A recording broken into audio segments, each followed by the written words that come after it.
مولاي صل وسلم دائما أبدا على حبيبك خير الخلق كلهم مولاي صل وسلم دائما۔ امام طبرانی نے اوسط اور صغیر میں، ابن عدی حاکم نے معجزات میں، امام بہقی، ابو نعیم اور ابن عساکر نے حضرت عمر بن خطاب رضی اللہ تعالی عنہ سے روایت کیا ہے کہ شفیع معظم رحمت عالم صلی اللہ علیہ وآلہ وسلم اپنے صحابہ کے درمیان تشریف فرما تھے۔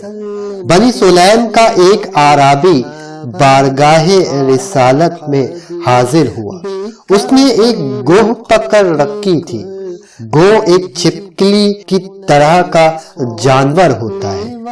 اس اعرابی نے کہا کہ مجھے لات و عزا کی قسم، میں اس وقت تک آپ صلی اللہ علیہ وآلہ وسلم پر ایمان نہیں لاؤں گا کہ جب تک یہ گو آپ صلی اللہ علیہ وآلہ وسلم کی رسالت کی گواہی نہ دے گی۔ حضور نبی کریم صلی اللہ علیہ وآلہ وسلم نے فرمایا، اے دب یعنی اے گو۔ تو گو نے فصیح اور واضح عربی میں عرض کیا اور اس کی گفتگو کو تمام اہل محفل نے سمجھا۔ وہ عرض کنا ہوئی، یا رسول اللہ صلی اللہ علیہ وآلہ وسلم، لبیک لبیک، میں حاضر ہوں، میں حاضر ہوں۔ حضور صلی اللہ علیہ وآلہ وسلم نے فرمایا کہ تو کس کی عبادت کرتی ہے؟ اس گوہ نے کہا کہ میں اس ذات کی پرستش کرتی ہوں جس کا عرش آسمانوں میں ہے، جس کی سلطنت زمین پر ہے، جس کا راستہ سمندر میں ہے۔ جنت میں اس کی رحمت ہے اور آگ میں اس کا عذاب ہے۔ حضور نبی محترم صلی اللہ علیہ وآلہ وسلم نے فرمایا کہ میں کون ہوں؟ وہ گوہ عرض کرنے لگی، آپ صلی اللہ علیہ وآلہ وسلم اللہ کے رسول ہیں، آپ خاتم النبیین ہیں۔ جس نے آپ صلی اللہ علیہ وآلہ وسلم کی تصدیق کی وہ کامیاب ہو گیا، اور جس نے آپ صلی اللہ علیہ وآلہ وسلم کو جھٹلایا وہ خسارہ پانے والوں میں سے ہو گیا۔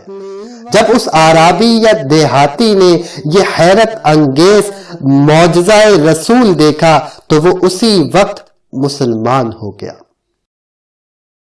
امام بہقی رحمت اللہ تعالی علیہ نے اسی واقعے کو حضرت عائشہ رضی اللہ تعالی عنہا اور حضرت ابو ہریرہ رضی اللہ تعالی عنہ سے کئی اسناد سے روایت کیا ہے۔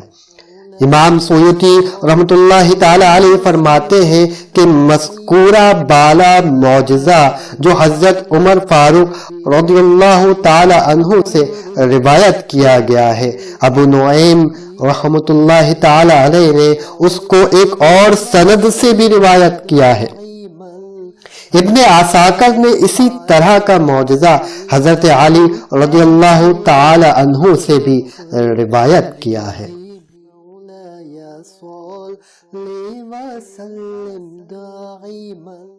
أبدا على حبيبك خير الخلق كلهم مولاي صل وسلم دائما أبدا على حبيبك خير الخلق كلهم